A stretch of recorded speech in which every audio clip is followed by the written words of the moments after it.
Ashama akka mo'atan sagantaa BBC Afaan Oromoo Kamisa galgalaa eegalee Tigraayitti yakki waraanaa raawwachuun oolle jechuun qorattoonni walabaa akka seenan dhaabbati biyyoota gamtoomanii gaafate. Qondaalli bulchiinsi yeroo Tigraay loltoonni Eertiraa fi Amaaraa akka ba'an gaafataniiru. Naannoon Amaaraa maal jedha? በጉልበት ተወስደዋል በጉልበት ተመልሷል lafni humnaan fudhatame humnaan deebi'eera ejjennoon kun kan ummataa fi mootummaa Amaaraati lafni lageta kasee as jiru haala wallaansa obbo Jawaar Mohammad Fayyii argataa jiranii fi komii kaasan qorichi maali wanti kennamee hin jiru barbaadudha isaanii garuu qorannaan adda addaa godhameeraa fi laaboraatooriin maaliin qorannaan godhamee Dhalataa Oromoo Somaalilaanditti hidhaa waggaa 21 booda hiikaman illee dubbisneerra kaanis jijjiru ammayyuu taana isiniif dhiyeessa. Qaamoleen naannoo Tigraayitti wal waraanan sarbama mirgoota namoomaa gurguddoo akka yakka waraanaa fi yakka dhala namaa irratti raawwatamanitti lakkaa'amuu malan raawwatuun oollee jedhe dhaabbanni biyyoota gamtoomanii. Dhaabbatichatti Komishinarri mirgoota namoomaa Misheel Baachelee gabaasaaleen ciccimoo fi amanamoo ta'an as ba'aa jiru jedhaniiru. Kanneen yakkaan shakkamanis raayyaa ittisa biyyaa TPLF waraana Eertiraa fi humnootaa fi milishoota naannoo Amaaraa ta'uu ibsi komishinichaa ni agarsiisa. Baachelee qorattoonni walabaa akka seenan gaafataniiru. Firaa'ol Balaay gabaasa qabdi. Ibsa baheerratti mootummaan Itoophiyaa itti gaafatamummaa fudhachuu irratti ibsa baase kan simatan wayita ta'u kanneen qarqaarsa godhaniif ulaan banamuu fi tarkaanfilee fudhatamanis akka gaariitti ilaalan gabaasaaleen guddoo nama jeeqan kan haleellaa saalaa ajjeechaa hin malle badii hamaa fi saamichi qabeenya uummataa fi dhuunfaa qaamolee wal waraanan hundaan raawwataman nu qaqqabaa jiru jedhan komishinariin olaantuu kun. Ammallee waraanni giddugala Tigraayitti adeemaa akka jirus gabaasaaleen nu mul'isuu jedhan aadde Misheel Baachelee. Kana malees ragaaleen amanamoo sarbama seera mirgoota namoomaa idil addunyaa qaamolee hundaan raawwatame agarsiisu bahaa jiras jedhan. Ibsi kamisa har'aa Jenevaarraa bahee kun fakkeenyota sarbama mirgoota namoomaa na qaqqabe jedhees ni eera. Isaan keessaas maddeen amanamoo irraa odeeffannoo argachuu ibsuun Addigiraat, Maqalee, Shiree fi Wuqrootti guraandhala 9 fi 10 gidduutti mormitoonni 8 humnoota nageenyaan ajjeefamuu hima. Muddee fi amajji dabre keessa dirqiin gudeeduun 136 hospitaalota Maqalee, Aayidar, Addigiraatii fi Wuqrootti gabaafamus ibsichi ni hima. Waajjirri isaanii odeeffannoo haleellaa meeshaa waraanaa gurguddoon magaalota Maqalee, Humaraa fi Addigiraatitti raawwatames mirkaneesseeraa jedha.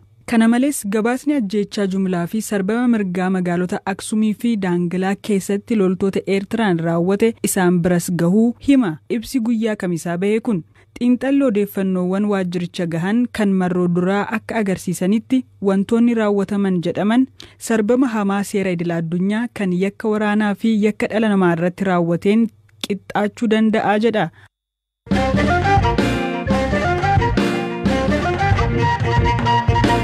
Loltoonni Amaaraa fi Eertiraa naannoo kana dura naannoo Tigraay jala turee to'atanii jiran akka gadhiisan ejjennoo akka qabu qondaalli bulchiinsa yeroo naannoo Tigraay BBCtti himan.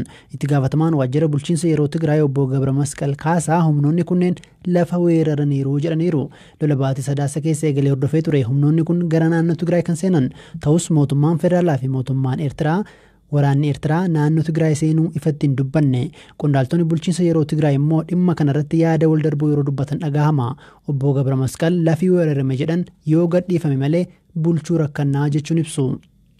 Tigraay bumulu ba'aynu ziraay ስለሆነ ጊዜው ምንፈዳር ወን ሙሉ አቋሙ ሰራዊት ኤርትራ ካብ ትግራይ ኮት waraanni Eertiraa iddoowwan naannicha keessa jiran to'atee jira. Yakkas raawwateera. Kun waan uummanni jaan argedha. Kanaaf bulchiinsi yeroo kuni loltoonni naannicha keessaa bahuu qabu ejjennoo jedhu qabateera. Kanas sagalee tokkoon murteessineerra. Bulchiinsi yeroo kuni kan TPLF bulchaa turerraa naannoo seentimeetira tokkoon hirdhisee hin bulchu. Bulchiinsi yeroo naannoo Tigraay heera biyyattii irratti ibsameen bulcha. Iddoowwan kunneen seeraan ala humnootiin qabatan heera biyyaa faallessaa jiru. Kutaan waliigalaa lixa Tigraay akkasumas kibbi Allamaaxaa, Kooramii fi naannoleen baadiyyaa biroo naannoo Amaaraa jala jiru. Kunis mootummaa federaalaatti gabaafamee humnootni kunneen naannicha akka ba'an irra deddeebiin gaafanneerra. Ka dhiibbaa taasisaa jirrus humni bobba'e akka ba'u qofa osoo hin taane yakki naannichatti raawwatamu akka dhaabatuu fi kanneen raawwatan seeratti akka dhiyaatanidha. እነዚህ ወንጀል ዝፈጸሙ ኣብ ሕጊ ጠጠው ኩሉ ኢና እንደሊ ማለት እዩ xumura torban darbee ministirii dhimma alaa Ameerikaa humnoonni naannoo Amaaraa fi waraanni Eertiraa naannoo Tigraayitti akka ba'an kan gaafate yoo ta'u mootummaan Itoophiyaa keessumaa kan humna Amaaraa wal qabatee dhimma keessoo seente jedhee Ameerikaa qeeqeera. Dhimma lafa to'atame jedhame kanarratti naannoon Amaaraa bara bulchiinsa TPLFs gaaffii kaasaa ture.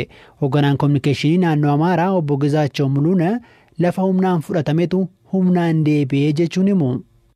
ህዝቡ ነፃ ወጥቷል ነፃነቱን ደግሞ በኃይል አውጇል ummanni bilisa baheera bilisummaa isaa immoo humnaan labseera lafni humnaan fudhatame humnaan deebi'eera ejjennoon kun kan ummataa fi mootummaa Amaaraati lafni laga takasee as jiru kan Amaaraa malee ka Tigraay waan hin taaneef humni alaas ta'e humni bulchiinsaa yeroo Tigraay gidduu seenuu hin qabu bakkeewwan kunii Walqaayit Xallamti Satiit Humaraa guutummaatti gama raayyaa immoo raayyaa Allamaaxaa Koram raayyaa Azaboo jechuu keenya wanti amma ta'e ka heera dhiibuu miti sababni isaa durumaa heeraan yookiin labsiin lafa fudhatame miti osoo lafni kan Amaaraa ta'e jiru yeroo sirna fara dimokiraasiin mootummaa ta'e ka bulchaa ture TPLF bakkeewwan kunniin barbaadamaa waan ta'aniif humnaan bulchaa ture lafi kun kan Amaaraa waan ta'eef bulchiinsichi yoo kufu ummatichi bilisummaa labsee Amaaratti dabalame ummanni Amaaraa fi Tigraay waggoota kumaaf waliin jiraataniiru fuuldurattis waliin jiraatu yeroo lolaa namni ni buqqa'a hojjettoota mootummaa hojiitti yoo deebisnu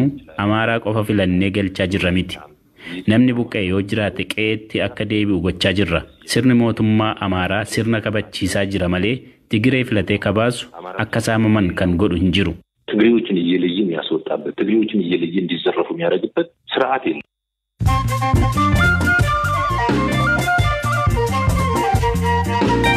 Dhaggeeffattoota keenya amma oduuwwan gaggabaabseen isinitti himaa dhiyeenya Jibuutitti daddabarstoonni seeraan alaa godaantota dooniirra galaanatti darbatanii godaantonni 20 ta'an du'uu dhaabbanni mootummoota gamtoomanii ibse dallaalonni wayita dooniin isaanii humnaa ol fe'uu hubatanitti godaantota 80 ta'an galaanatti kan darbatan.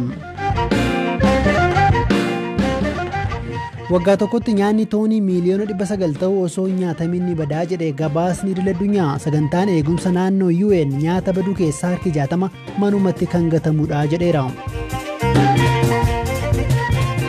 Biyya Ingilizitti barataan hanga umrii ganna 13tti homaa dubbisuu fi barreessuu hin dandeenye yeroo ammaa digirii sadaffaasaa barachuu eegale. Barataan kun barataa sadarkaa tokkoffaa yeroo ture dhibee dandeettii dubbisuu fi qubeewwan adda baasuu dhabu qaba ture jedhameera. Poolisiin kaaba Hindii naannoo Piraadesh namticha intala isaa gorra'uun shakkame to'annoo jala oolche namni kun nama ani hin barbaanne jaalallee godhatteetii na aarsite jedhu yeroo jedhu dhaga'ameera.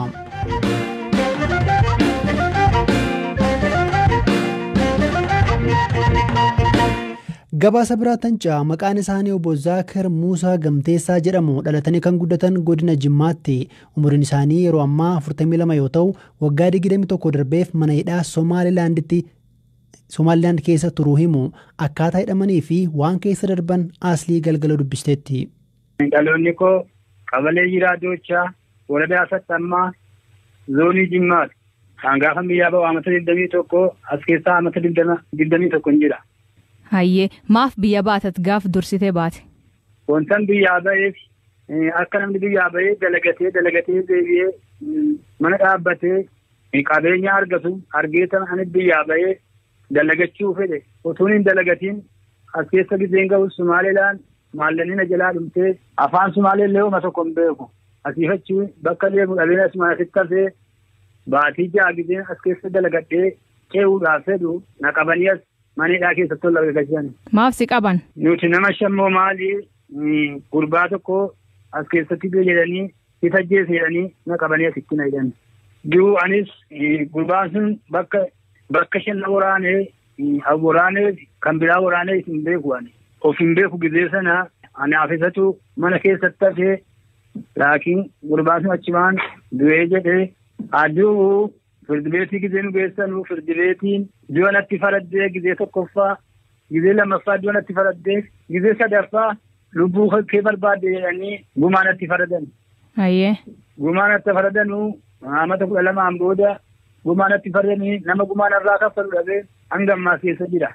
Achumaan namicha tokko rabbinaa laaffisee Abdimaalek Sheekh Muusaa Aldoon jedhanii rabbinaa fidee inni naa dalage.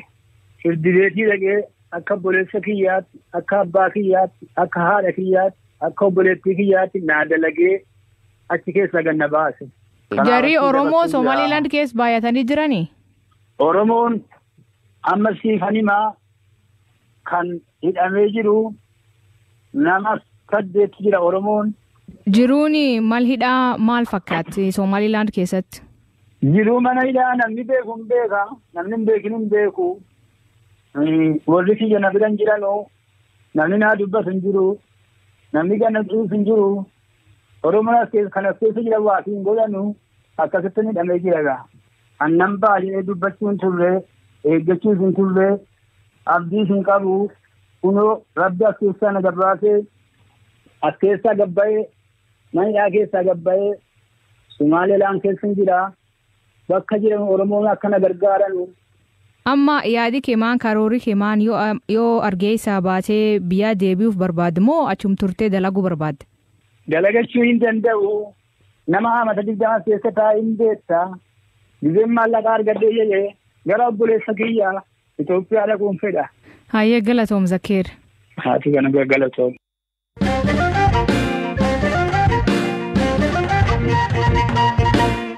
Oduu xumuraarra ga'eera. Himatamtoonni Jawaar Mohammad, obbo Baqqala Garbaa fi Hamzaa Daana jedhaman gaafa kibxataa eegalee mana yaala dhuunfaa laandmaarkitti wallaansi taasifamaafii jira. Abukaatoon himatamtootaa obbo Tulii Baayisaa har'a bakka himatamtoonni kunneen jiran dhaqanii daawwachuu BBC'tti himaniiru. Akka obbo Tuliin BBC'tti himanitti ammallee himatamtoonni kun nyaata lagatutti jiru. Gullukoosiis hin fudhannee jedhan. Komii kaasan jedhanii fi kaan gaafadheeraan. Qoricha maalii fudhachuun jalqabnee ammayyuu isaanii lagannaa nyaataa sanatti fufanii jiru.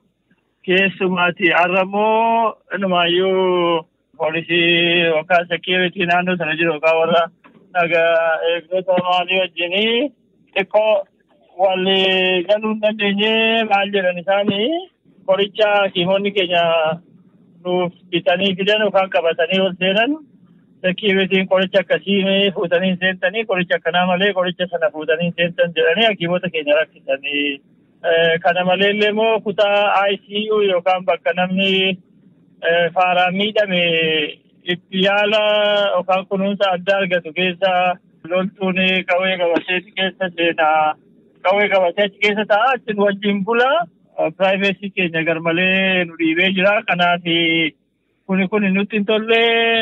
Kanaaf iyyuu hin barbaannu gara mana hidhaatti nu deebisaa jedhanii wanta silaachee kaappii onnee isaaniirra maalii meeshaa adda addaa irra kaayamee ture ofirraa bubuqqisanii deemna jedhanii kaanii turanii. Haa ta'u malee gidduudhumaan mana hidhaa Qaallittii irraatti hooggantoonni dhufanii wajjin dubbatanii wal dubbisanii rakkoon kanadha. Kuni furamu malee nuti yaala wanti jedhu hin jiru. Yaala si barbaannu mana hidhaatti nu deebisa. Haala kanaan asitti hospitaala keessatti haraasmentiin akkasii kan nurra ga'u ta'e achi nu deebisaa jedhanii manni amala sirreessaa Qaallittiis gaaffii isaanii fudhate qaama dhimmi isaa ilaalu wajjin haasa'eetan deebii isinii kennaa jedhee akkatti ta'anii eeggachaa jiru. Ergasii amma homaa yaala homaan arganne.